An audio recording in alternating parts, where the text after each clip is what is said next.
Three, two, one, go. So, I know I've had the opportunity to stream a bit with Kong previously, and I've met a number of folks here. I guess let me start with a simple question. So, with respect to some of the AI tools you're using today to do a little bit of research, stay current on PulseChain, things going on with PulseX and the like, what are y'all doing today? Like, what are some of your go-to moves and the like? Because obviously there's a ton of information. Sure, I follow the vast majority. I think about everyone here, or I'm sure I've crossed paths with you on Twitter or something to that effect. But aside from me cracking open crypto Twitter, what are some of your go-to tools or methods for research? I would say for me, it's been I don't know. I've been kind of switching back. I've been using a lot of Grok, and Grok released their new Grok 4 model.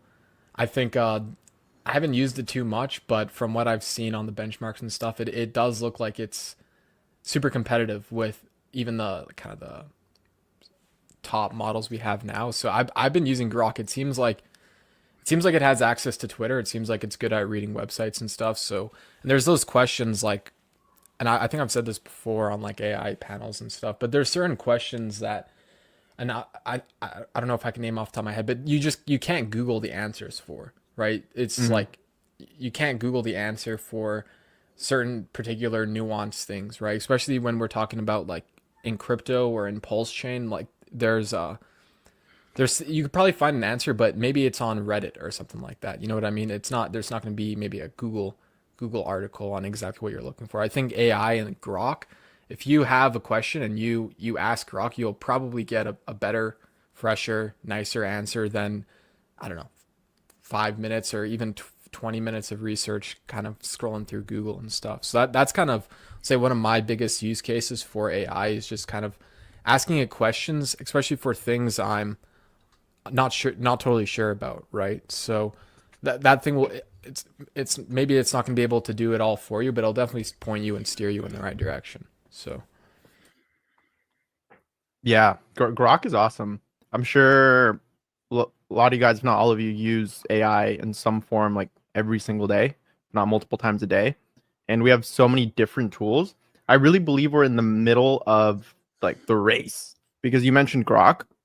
It used to be honestly not too good. I used to prefer ChatGPT. And then when Grok 3 came out, Grok 3 was better than the current OpenAI model, in my opinion. But then I feel like OpenAI passed them up after their image generation, that whole Ghibli takeover on Twitter. And their text model got so much better too. And now it's like, okay, now is Grok in the lead again? But it depends on what you're using it for. I mean, Perplexity, Claude, Grok, ChatGPT, even some of the tools like HexCheetah and I use. I'm not really sure what stack you use, HexCheetah, but like the V0s, the cursors of the world, if you're into like coding IDs, integrated with your chatbot right there.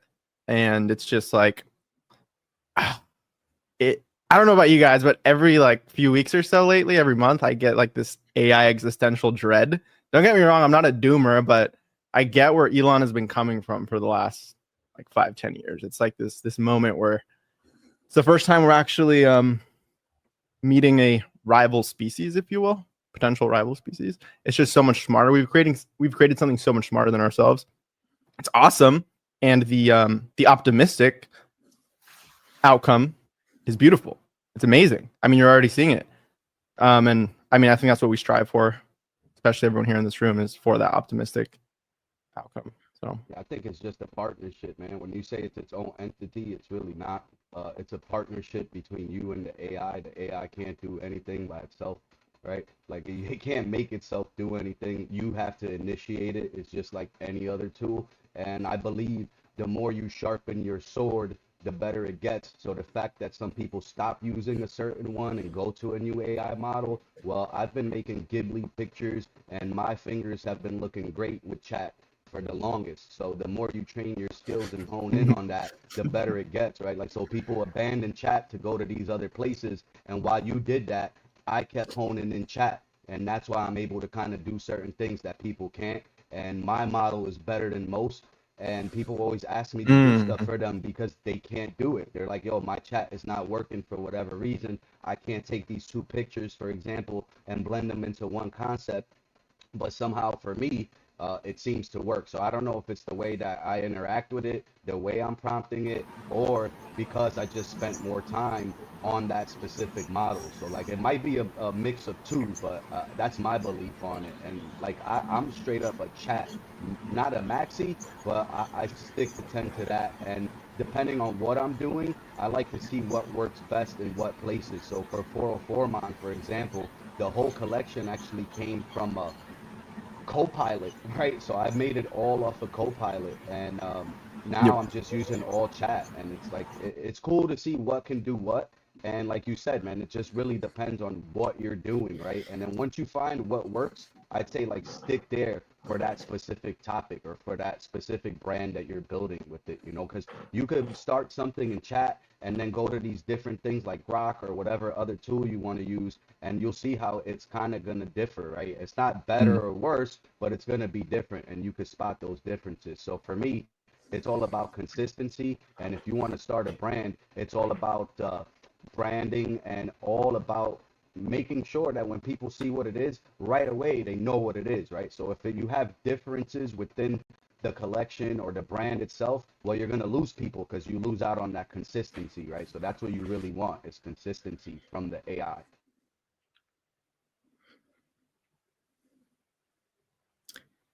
I think SJ's saying something, but I think she's on mute.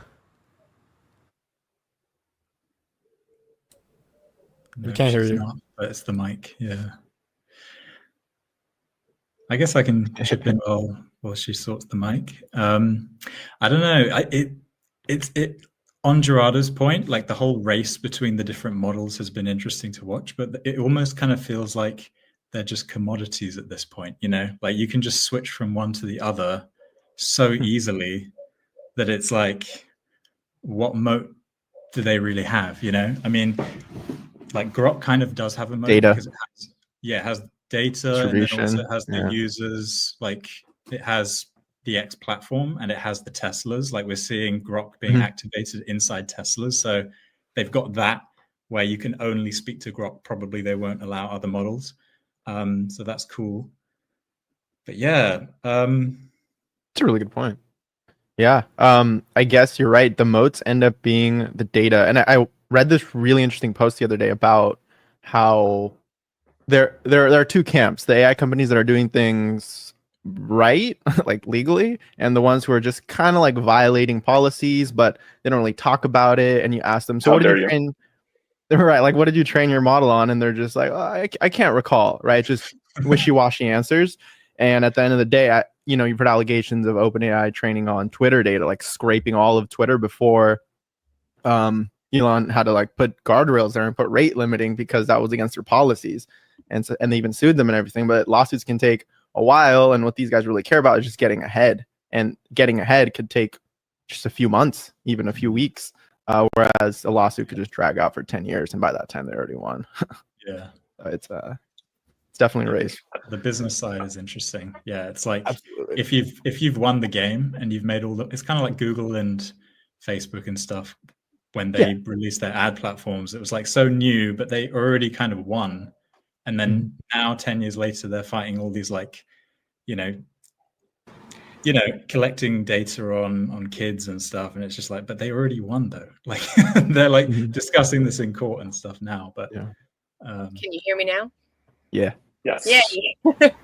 Cool. Awesome. Like a cell phone commercial back in the day. Yeah. I actually did that for a living, that cell phone testing stuff. But anyways, one of the things I wanted to bring up was I learned this from Richard from being in this SimpleX chat recently, and just kind of the back and forth with the marketing team, is that in terms of what we're doing for the marketing, he's encouraged us because he's way deep in AI. Like I feel like he's been kind of just like down this rabbit hole and has been like utilizing it for all the things that he's been working on.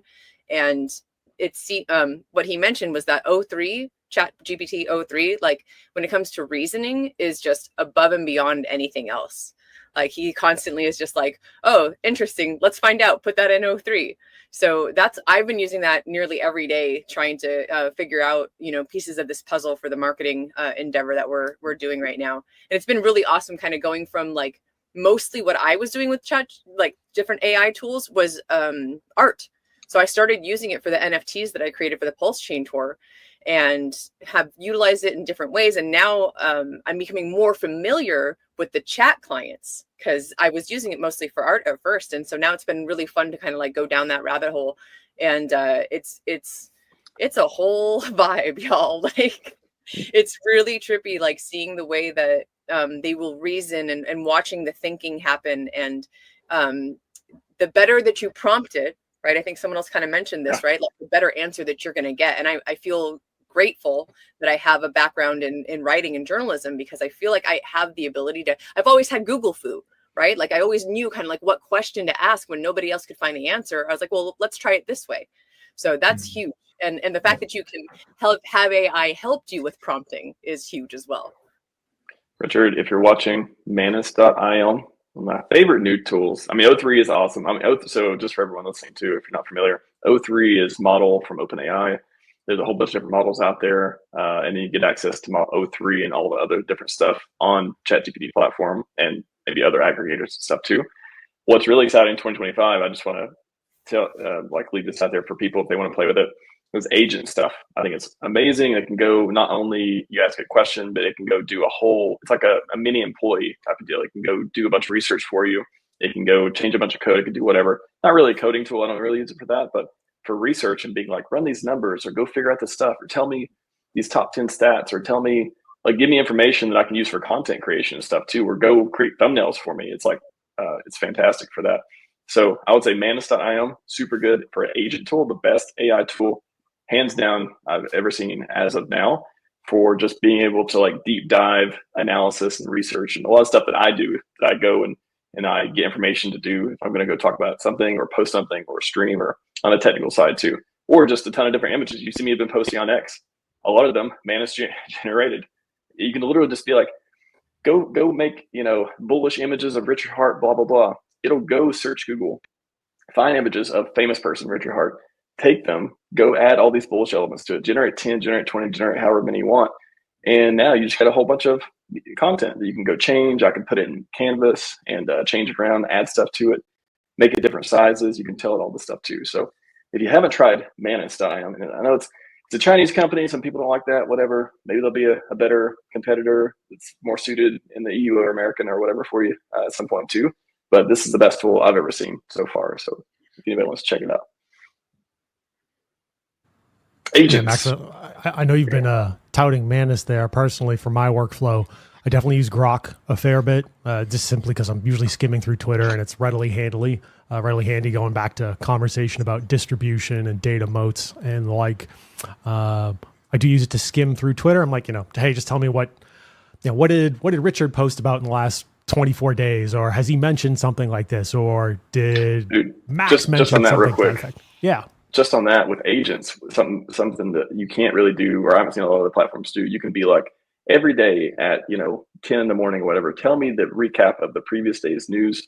Give me the readout. Give me the most people talking about PulseChain or Hex. What are the daily questions people are asking on X? You can do data aggregation on a timer each day like that. So you just made me think of that with the agent stuff that you can do with AI. All that stuff's possible, and you can really get an edge on everything else. You don't have to do everything manually all the time. So anyways, I just wanted to say that. It's an awesome point. Yeah, absolutely. I use it sometimes too to help troubleshoot some code I'm writing. When it's hour 8 and your eyes are going blurry and you're sitting there like, hey, what is wrong with this? What did I miss? Maybe I missed some sort of syntax or something. Dump it and let it find it. So for me, I'm definitely using it as a productivity multiplier. And I'm just kind of eyeballing some of the questions rolling through and comments and the like.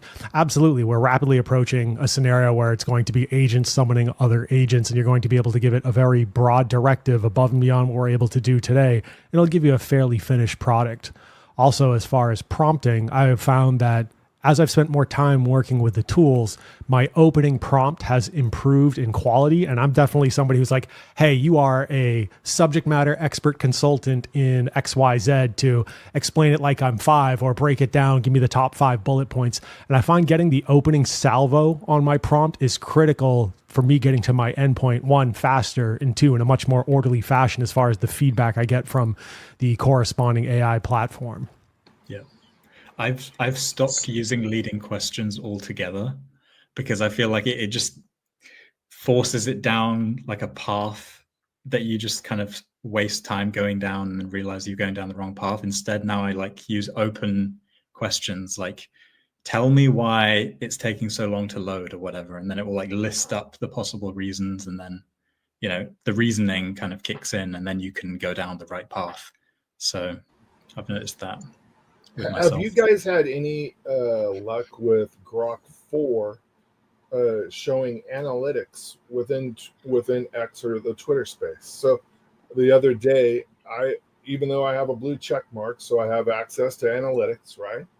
I asked Grok 3 what was my most viewed post, and it wasn't able to produce that information for me. Does Grok 4, you guys said Grok 4 was more integrated into the X platform, and I'm a novice at this, so I was supposed to be on the next panel, right? So I'm not an AI expert by any means, but I am a novice, and the Manus thing is awesome. I was using that since your last stream, Max. So you guys have any ideas on how you could break down analytics with AI?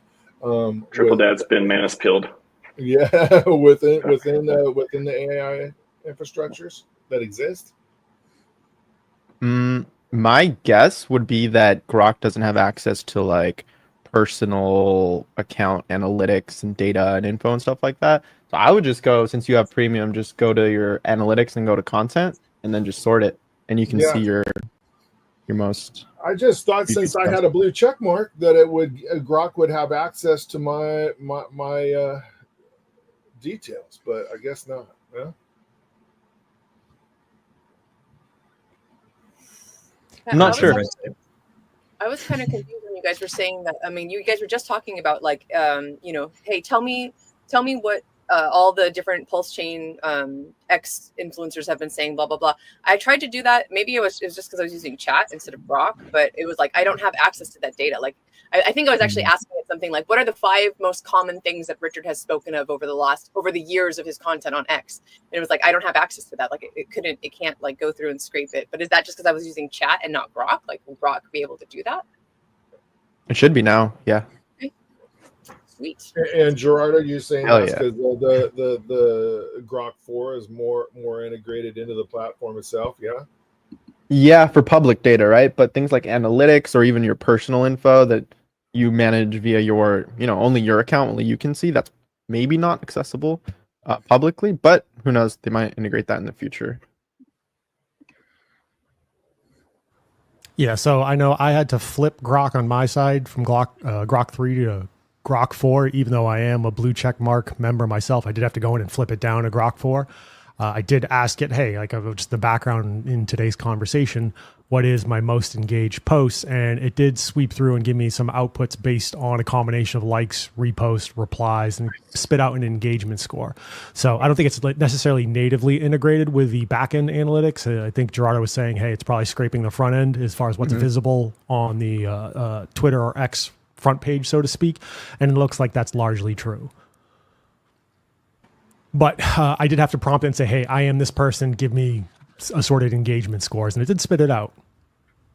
Yeah, I'm hopeful that this really encourages more people to kind of dive into AI and to get working on it. Like seeing people like I just saw recently, I think it was Mike Memes Only, right? And then Mr. Onizuka, like those two guys, like I see them using VO3. Like I think the more of us that have the ability to utilize these tools and the more content that we put out there, like I don't know, maybe it's just because of the algorithm or whatever, but like, I don't feel like I've seen any other community putting out content that's this fire. Like the things that we do, the way that they come across, like the more people that we get on board in terms of like, hey, let's work on AI, let's come up with these ideas, who can, like, not everyone's going to have access to VO3, for example, right? Like there's a price point there that like, it's pricey, but maybe if you've got an idea and you see someone doing VO3 content, just be like, hey man, like what if you did this? Right. And I'm nearly certain anyone that in fact, I ended up getting access to it. So if you have an idea and you're like, hey, this video would be really cool, it'd be really fun to do something like this, like hit me up. Like I would love to work on more things like that and like get my toes wet in terms of like doing a little more video content, because I don't enjoy video editing. But if I can just have, something like this wonderful AI tool where I prompt it, I'm great with words, right? If I can just give it words and it gives me a video back, like chef's kiss. I love that. I know I swapped some messages with SJ, Kong, and Max on this topic, but a few weeks back, I was tinkering around with some ideas, just like, hey, what if I kind of make some sort of AI pseudo influencer? But the benefit is, for me, I speak a smattering of a few languages to varying degrees of proficiency. I still trip over English plenty, but the ability to potentially have your own digital twin or digital avatar, if you're somebody who's a little bit more prominent, and sit there and say, okay, no, I wrote this script in English, or transcribe and translate to Chinese, translate to Mandarin, translate it to French, translate it to Spanish. So you, as a solopreneur or solo influencer, you could potentially rapidly replicate and deploy your content across multiple languages. Now, ultimately, do I think most of the platforms are going to have some level of native translation and they'll do the synchronization? Yes. But until then, if you're looking at potentially extending your reach, why not just take the extra few minutes and sit there and say, okay, and publish an edition in French, Spanish, or any language of your choice that potentially allows you to scale out and reach some different broader communities that, quite frankly, my experience has been in my travels. The PulseChain, PulseX, and the Richard Hart community, largely English speaking so far. I'm sure there's plenty of opportunities and folks looking for opportunities in other regions of the world who would love to hear about it. Absolutely. That's brilliant. Yep. Have you found any good video generation models that actually have consistency with the character, like not a different person each time? Yes, it is. HeyGen.ai has been the one I'm tinkering with because that actually saves my model. Now, it's not exactly like I can put it in a whole new scene with a whole new look. It's literally, it takes the torso headshot and it's transplanting out onto every single one. But that's okay for what I'm looking for the time being. I haven't experimented kind of making my own digital replica as of yet. That's next up on the hit list. Also, you can use 11 Labs, I believe, and I believe they have an integration into 11 Labs to actually simulate and replicate your voice.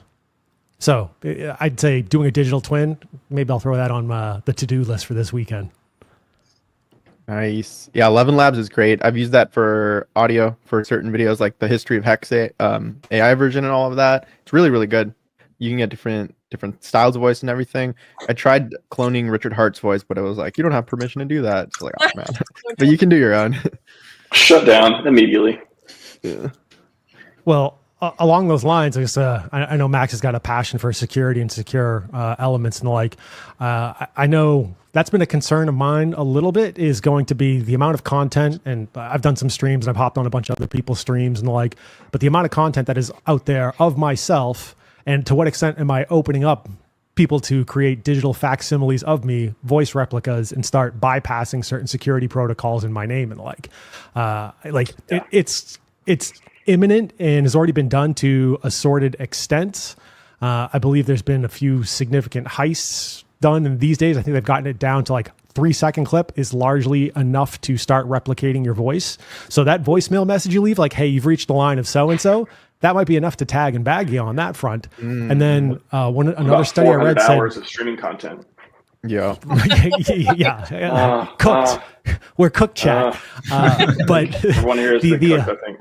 The other or directly related element to that is, I don't know how recent the study was, but I remember skimming through. I read it on the internet, so it must be true. When doing a side-by-side, is this AI or a person? Can I distinguish based on the voice feedback? So like, maybe I've got Lit's voice clone and he's talking to me and then he pushes the button, it flips over to his clone. The report was that people can only distinguish it being of an agent or bot or a person 50% of the time. That's a coin toss. So this is, I think, some aspect of AI attack vectors we're going to have to watch for in the future. That explains how fast Abdul's on 2 streams at once. He's all over the place. Abdul, he figured it out. I didn't rat you out, man. He's not he's omnipotent Abdul. I think that's what he prefers at this point. Jensen lady, that's about all the time we have for the AI panel. Hex panel's coming up next. Any closing amazing thoughts? Shout out to Richard Hart, by the way. 03 is amazing, but probably the best model. If you want to give Manus a try, feel free. Use a VPN if you need to, whatever. But any major thoughts, any call outs, anything that people must try before we call this one a panel? I think what I would say is that make sure, if you're not using AI, you'll probably be at a disadvantage one way or another. At the very least, I would just, if you're using Google, just ask the AI instead and just get used to how it's answering you. Get used to how to ask the questions to the AI. But that's where I would start, to be honest with you, is like next time you go to Google something, just ask the AI, ask, you know, Grok or GPT or whatever, and just see what it has to say. Yeah, So. just start getting familiar with it. I'd say too, real quickly, another use case that a lot of people may not think of or kind of pass over is like just someone to chat to, someone to talk with. Like I actually have a couple of friends that kind of use it as a therapist, and just they just kind of like spill out what they're feeling and what they're going through. And most of the time, it's like something really level-headed or really heartfelt, or you know, they're able to process their thoughts and feelings better using chat clients. So yeah, just throw that health and wellness. Yeah, speaking of health and wellness, coming up real soon, I believe that is today. That is just 2 or 3 hours. We got it, or a couple hours. All right, everyone. Thank you again. Crypto Kong, bunch of lightning right now. We know he's a real person, met him in real life. One time at Yeah, I'm real. PulseChain 4, shout out to SJ. He's real. He's real. About the size you believe he is, I think, from what's like, everyone meets me, they're like, oh, I thought It was my small. AI Like, agent I sent to the PulseChain conference. Oh, you actually. sent. That's, dude, robotics. They've solved it by now. AI and robotics. It's scary. Mr.